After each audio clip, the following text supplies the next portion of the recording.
commandé 3 variétés de bananes, c'est les FIA 17, FIA 18 et FIA 23.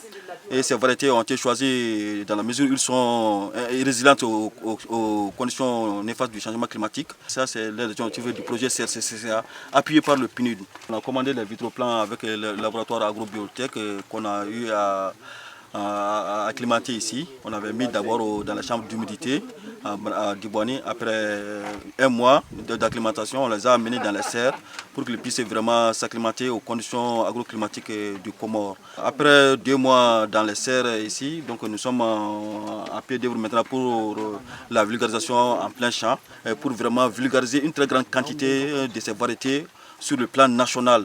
Mais prioritairement dans nos zones d'intervention. Les autres zones ne sont pas exclues parce que nous évoluons, c'est pour assurer l'autosuffisance alimentaire sur tout l'ensemble du territoire comorien. On va évaluer et lancer une seconde opération vraiment pour atteindre d'autres groupes cibles et d'autres vraiment paysans qui en veulent pour vraiment essayer faire de cette activité tâche d'huile sur vraiment toutes les îles du Comore.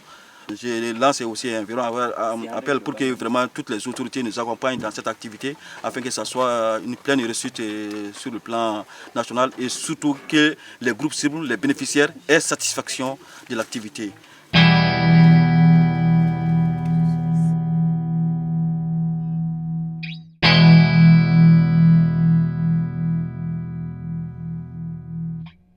L'opération qui a été lancée par le projet RCCA d'introduction de variétés résistantes aux maladies ici aux Comores a été faite avec l'appui du PNUD qui appuie en fait les efforts du gouvernement de l'Union des Comores dans la relance de l'agriculture en visant des cultures importantes comme la culture du bananier.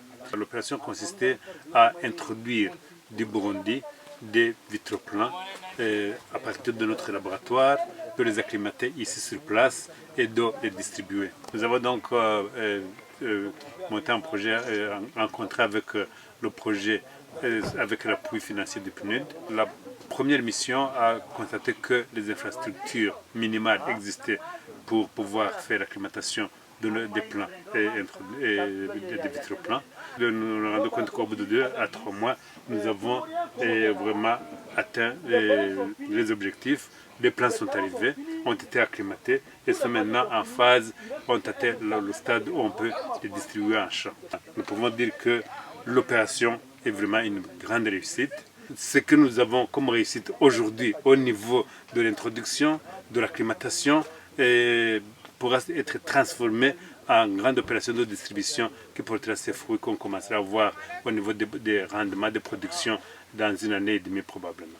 Je remercie infiniment le projet, le PNUD, l'Union des Comores et les collègues qui ont tout fait pour que cette opération puisse réussir